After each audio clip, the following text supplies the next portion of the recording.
Good afternoon. I'm Brendan Kelly, Director of the Illinois State Police. On April 28th, 2025, in Chatham, Illinois, a vehicle left the road, traveled through a field into the east side of the Why Not After School Camp located at 301 Breckenridge Road in Chatham, Illinois. ISP and numerous other first responders responded to this crash scene. An ISP investigation of this incident has been underway nonstop since the moment of the crash, and we are now able to share additional information with the public without interfering in the investigative process. At approximately 3:20 p.m., the vehicle traveled through the building, striking numerous individuals before exiting the other side. 4 individuals were killed in the crash. 7-year-old Alma Buhner-Kempe, 7-year-old Catherine Corley, 8-year-old Ainsley Johnson, and 18-year-old Riley Britton. There are additional children that were injured in the crash and were taken to the hospital, and some of them have been released. The specifics of that we're not going to share at the request of the family and the parents of those children. The driver and sole occupant of the vehicle, 44-year-old female Marianne Akers of Chatham, that information has previously been provided to the public, was transported to an area hospital for evaluation.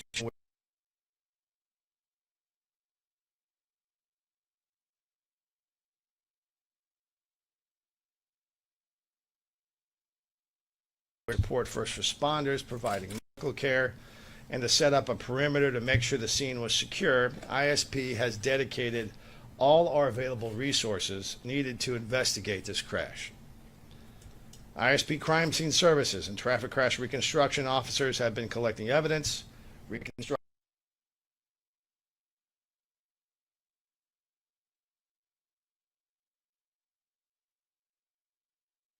crafted by an unmanned aerial surveillance system and was utilized to capture aerial images, including photography of the vehicle's pre- and post-impact path of travel, which measured over 1,300 feet in length. An event data recorder was obtained and data collected from the operating systems of the vehicle prior to the crash, and that data will, of course, be analyzed and compared to the physical evidence located at the scene. This is standard professional investigation of this type of incident by the Illinois State Police.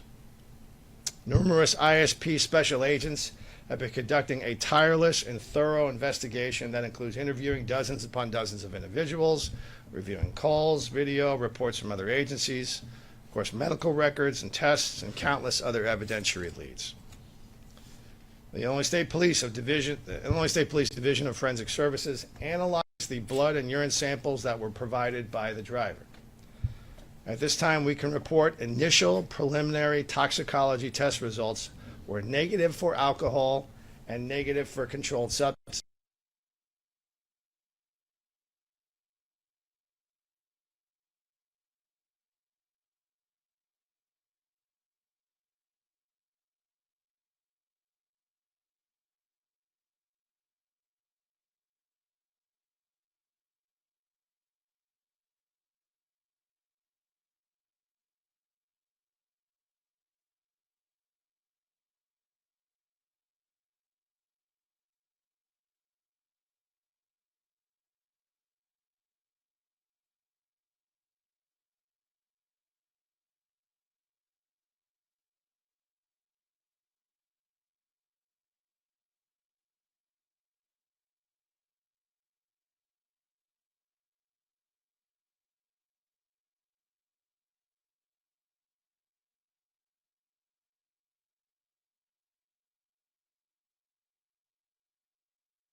Is ongoing and no charges have been filed.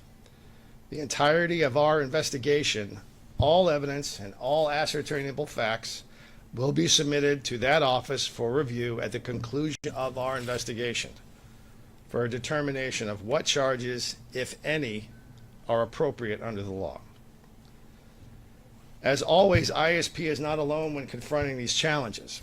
ISP responded, of course, but with Chatham, Springfield, Pawnee, Sherman, Auburn, Rochester, and Springfield Park District Police Departments, Chatham and Springfield Fire Departments, the Sangamon County Sheriff's Office, the Sangamon County Coroner, American Medics First Ambulance Services, Arch Air and Saints Flight, the Red Cross, and other first responders. And I want to thank each and every one of them, many of whom are standing here with us here today. From the Illinois State Police, I want to thank, in particular, the Illinois State Police Division of Patrol Troop 6, Commander Josh Adcock, Lieutenant Craig Poole, and Acting Lieutenant Andrew Kaczynski, and their team for their swift and sure response that day. Also from the Division of Forensic Services, Trooper Jake Miller of the Traffic Crash Reconstruction Unit, and Crime Scene Investigator Emily Malding of Crime Scene Services, as well as the rest of their team, for their incredible technical expertise and their forensic skills that they've displayed during the course of this investigation. In particular, I want to thank the Division of Criminal Investigation Zone 4, Captain Don Payton, Acting Lieutenant Eric Weston, and all the personnel from Zone 4 for their tireless and relentless pursuit of the evidence and facts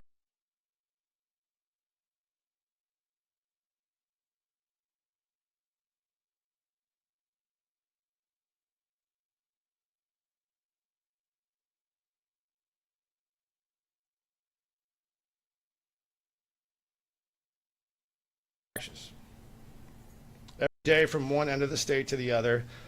They investigate cases involving the loss of life.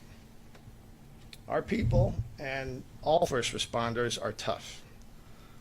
But when a child dies, when children die, it weighs on their hearts and their minds and their souls. I'm beyond proud of their commitment as officers of the law and their compassion as human beings. They have maintained their focus with crystal clarity, but have also found a way to display empathy and sensitivity for those impacted by this horrific incident, and also take care of each other along the way. We offer our sincere and heartfelt condolences to the family, friends, and Chatham community during this difficult time. And now please join me for a brief moment of silence on behalf of the victims and survivors.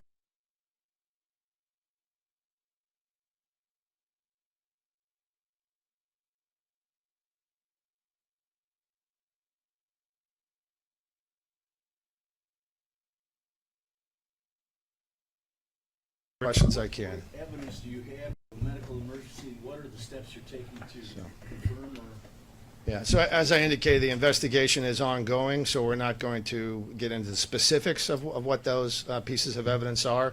To do so, I think, would interfere in that process. We also want to make sure that we're following whatever leads we get objectively and not necessarily reaching any conclusions, because ultimately it is the state's attorney's office that will have to take whatever those facts are and apply them to the law. So we're able to share what we can to make sure the community has some awareness, and we provide a level of transparency, but we also have to make sure we're balancing that with the needs of the investigation. Yes, sir. Yeah. Just record, was there 1,300 feet from the moment she left the road through the end of the other side of the building? Well, as I said, and I'll refer back to specifically what my comments were about what the length of that is, and I'm not sure exactly what you're asking, but I'll just, if you look back at what I said and how I described it, that's the price. How fast was she going and what was the speed? Not going to share that with you at this point, because that's, again, part of the overall traffic crash reconstruction process. Again, we don't want to prejudice any of that process at this point. Yes, sir. Director, is a quote that she may have suffered a medical emergency? So, as I indicated, there's some evidence that has been developed that indicates that's a possibility. But when, again, the process is still ongoing, the evidence is still being developed, and there's a lot of work still to do, and we're going to keep doing.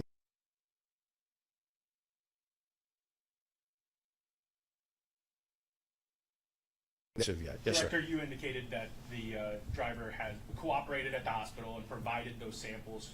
Correct.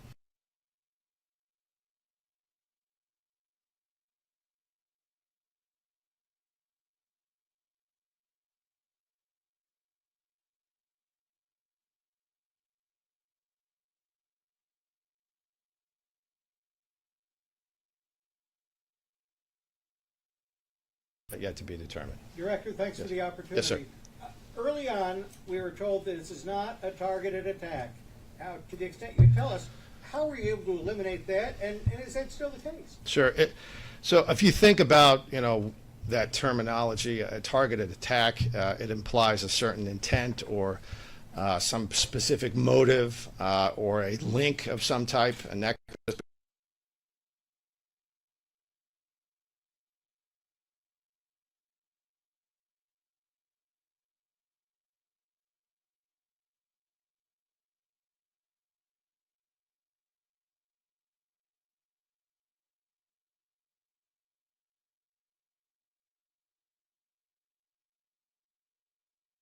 Facebook saying that troopers were there with her, holding her while she was crying.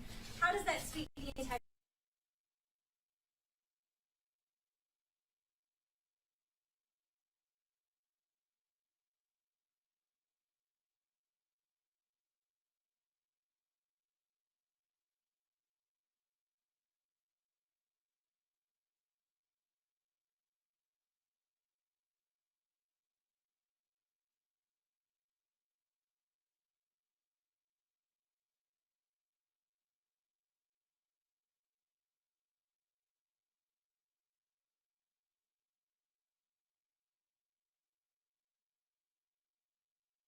Would and trying to comfort them.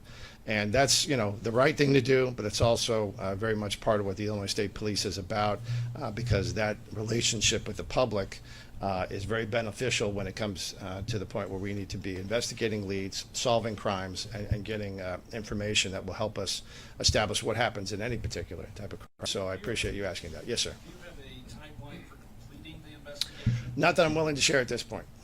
You said there was We're aerial we're footage? working as fast as we can. Yes, sir. You said there was aerial footage before the crash occurred, is that correct? No, no.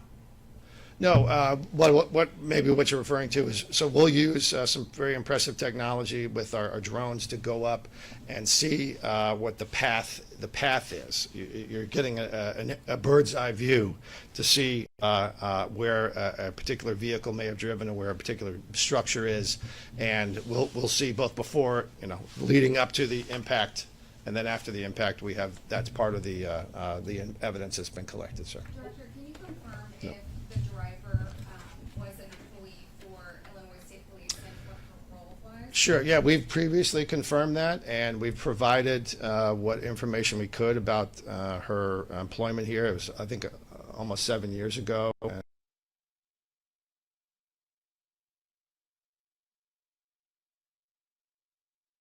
in terms of state law about what personnel records we even keep or are able to provide publicly. So, yes, we can confirm that she worked here, but that's about as much information as we can give you.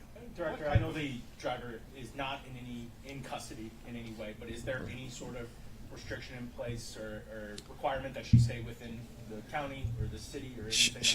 She is not in custody, and looks like any other person. What type of data Yes, sir. analytics can that black box in the vehicle tell you? What can you glean from that? Well, there's a whole lot, and it is very impressive, the investigative techniques that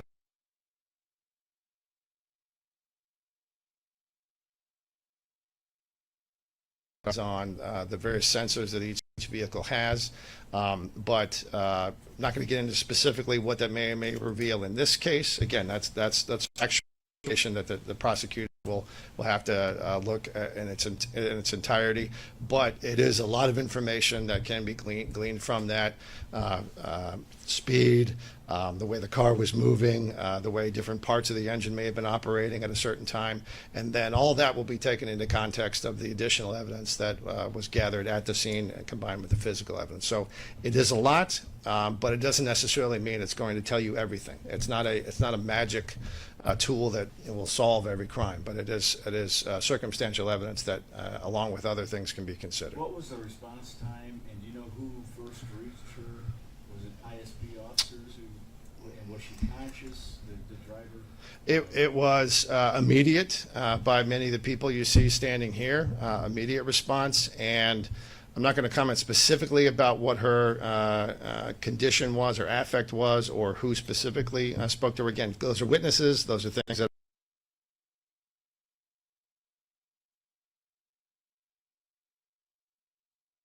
law.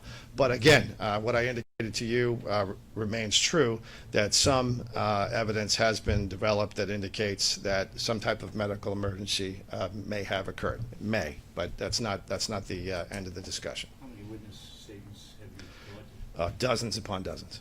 There were a lot of people in the area, perhaps more people could have been injured. I mean, Well, obviously, this was, goes without saying, this was more than one person being injured is a terrible thing. And there were a lot of people there, and there's a tremendous loss of life. I don't know how to define that were there as part of this daycare. And so it's just horrible. I don't know how else to describe it. Yes, sir. Director, to follow up on that, do you know approximately how many people were? Off the top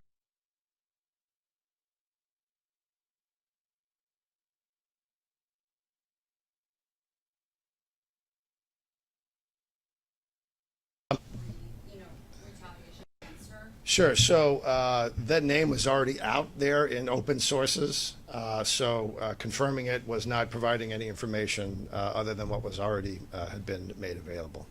So, George, is it unusual for someone not to be charged in a situation like this? Can you describe a bit more about how that concludes? I don't know what unusual means, but this is every case, every tragedy, every investigation has different nuances.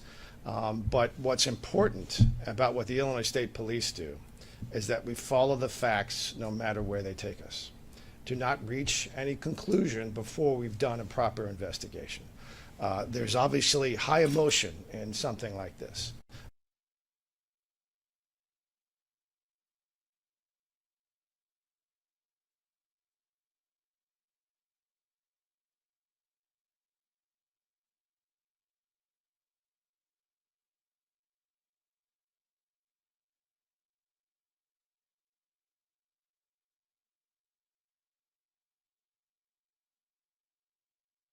Picture that circulated in the aftermath of the crash that showed the back of a woman in handcuffs. Can you confirm if that was real or if that, like, if? I can't because I haven't seen the picture. Okay. Yeah. Anything else?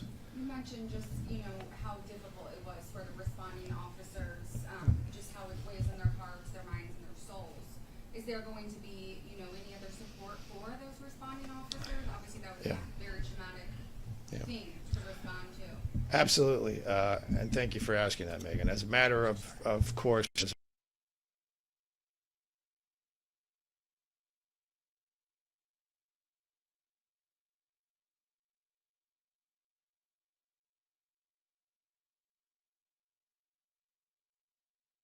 the evidence, but even as tough as our people are, they are impacted by what they're seeing in a tragedy like this. And so what makes them strong is this. That's the strongest tool that they have. It's not their badge. It's not their gun. It's not the other tools that they have. Their most important tool is this. And so we want to make sure that that is taken care of and maintained. And these guys do a great job.